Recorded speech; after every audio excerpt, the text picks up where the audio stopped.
Eshi, hai, kam jirtu daawwattoota koo akkam nagaa keessanii nagaa jirtu fayyumaa ani nagaa kooti galata waaqa haa ta'u kam jirtu jajjabaattu inni nagaa keessan eegee har'a singee waaqayyo haa galatuumu siniin jedha kam jirtu jajjabaattu nagaa keessanii wal harkaa banne egaa hojiin nu akkaanu qabee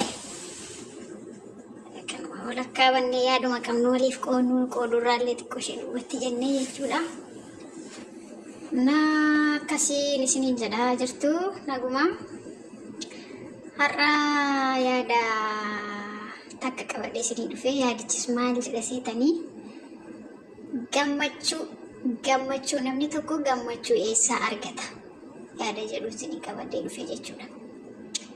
Egaa gammachuu eessaa argata namni tokko isa jedhuufi baay'ee salphaadha deebiinsa. Maaliif jennaan namni tokko gammachuu eessaa argata waaqa gaditti ofuma mataa isaarraa argata namni tokko gammachuu isaa jechuudha. Sigalee akkamitti gammada isa jedhuuf ammootu bakka waanuma of harkaa qabu waanuma waaqayyoon isaaf kennetti gammadee jiraachuudha. Wantoota hin barbaachisne ilaaluu dhaggeeffachuu keessa ooluu dhiisuudha. Inni gara biraa immoo gammachuun ilma namaa inni guddaan nagaa isaati jechuudha.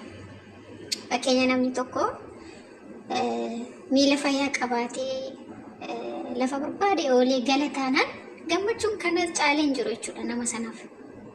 Isin galee harka nagaa qabu qabaatee hojjetatee jiruuf jireenya isaa ooffata taanaan ija nagaa qabu qabaatee waan barbaade ittiin ilaalee adda baafata taanaan gurra nagaa qabu qabaatee waan dhiifama akkasuma gurra nagaa qabu qabaatee waan ittiin hamaaf gaarii dhagee ittiin adda baafatu qabaatee jennaan namni tokko walumaa gala fayyaa qaba taanaan fayyaa uumaan isaa kenneefitti hin gammadu taanaan namni tokko gammachuu argachuu hin danda'u. Fakkeenyaaf amma namarraa gammachuu eeguu dandeenya.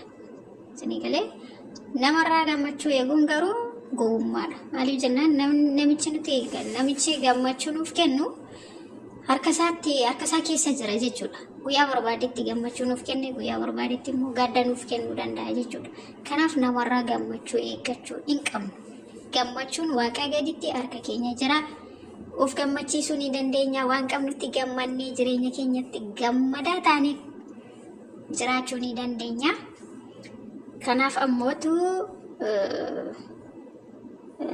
inni guddaan bakka waan qabanitti gammaduudha. Nam tokko waan qabutti yoo hin gammanne mee ilaalaa isin fayyaa qabdu isin biraa ammaa nam tokko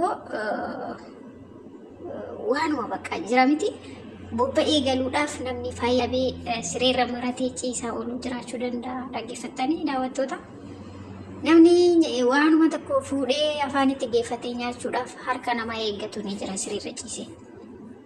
Isin immoo fayyaa qabdu namni fayyaa qabu tokko immoo namni sana gargaarsa namaa takka malee ofiisaatii raawwatachuu danda'u immoo laalaa hagam akka nama gammachiisu. Gammachuun kana caale maaltu jira? Gammachuun nagaa guutuu qabaatanii biyya lafaa kanarra deddeebi'u. Gammachuun kana fakkaate eessa jira? Maaltu jira? Wantu jiru akka gootti. Kanaafuu waaqayyo waan qabnu irratti waannaa of harkaa qabnu irratti gammachuudhaan akka jiran waaqayyo nu haa gargaaru. Isiniin jedha gammachuu namarraa hin eegina. Namni yoo har'a isin gammachiise borummoo isin dallasiisuu danda'a. Borummoo deebisee isin boochisuu danda'a. Haga namni sun deebi'ee dhufee gammachuu gadda isinitti kennee sana isin harkaa fuudhee haga gammachuun jedhamu waa'ee gammachuu namni namaaf kennu gammachuun jedhamu. Isinii galee walumaa gala garuu gammachuun nuti nama wajjin jiraachuudhaan argannu ni jira. Garuu gammachuun ofiin argatanii eessallee hin jiru. Akkasii daawwattoota gammachuun nama wajjin jiraannu akkuma isiniin jedhe ni argatama. Isinii galee nama wajjin jireenya yeroo jiraannu gammachuun nuti argannu ni jira. Garuu guutummaa guututti jireenya keenya hundumaa nama wajjin jiraachuudhaan gammachuu arganne yoo jenne dogoggora. Inni akkuma jirutti nama wajjin jiraachuun gammachuu namaa kennuun akkuma jirutti ta'e garuu dhuunfaa keenyatti gammachuu keenya nama harkatti kennuun hin qabnu jechuudha. Gammachuun keenya waa gaditti unu harka jira. Kanaan isiniin jedhaa daawwattoota koo. Egaa akkuma isiniin jedhee YouTube channel kanaaf warri haaraa taatan as goraa maatii ta'aa nu jajjabeessaa. Warri mana wajjin jirtanii nu jajjabeessaaftanii ulfaadhaa galatoomaa. Waaqayyo isin haa eebbisu isiniin jechaa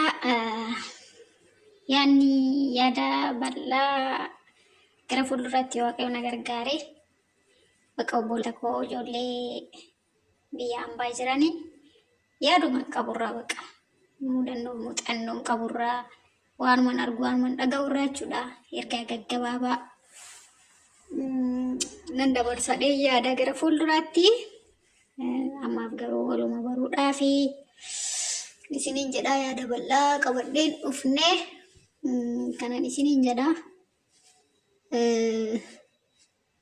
akkasii nu jajjabeessaa as goraa maatii ta'aa nu milladhaa nu laalaayii isiniin jenna. Maaliif erga namni waan kanan qaba jedhee yeroo gara keessan dhufe nama sana deeggaruun dirqama. Gaafa namni sun kufee karaa irratti akka hin taane ta'e maallaqa callaa kiisitii baasaniyyuu nama gargaaruun hin jiraata waan ta'eef osoo sadarkaa sanarra hin ga'iin osoo namichi socho'uu danda'u walaa deeggarru walaa gargaarru kun amma gatii nama hin kaffalchiisu baay'ees nama hin dadhabsiisu akkasiniin jechuun barbaada. Ana qofaa osoo hin taane nama kamiyyuu jechuudha. Isinii galee waan akkasiin qaba waan akkasii hojjechuun barbaada. Namni tokko gara keessan yeroo dhufu yeroo humna qabu yeroo inni socho'uu danda'u gargaara deeggara. Kanaan isiniin jedha. Bye.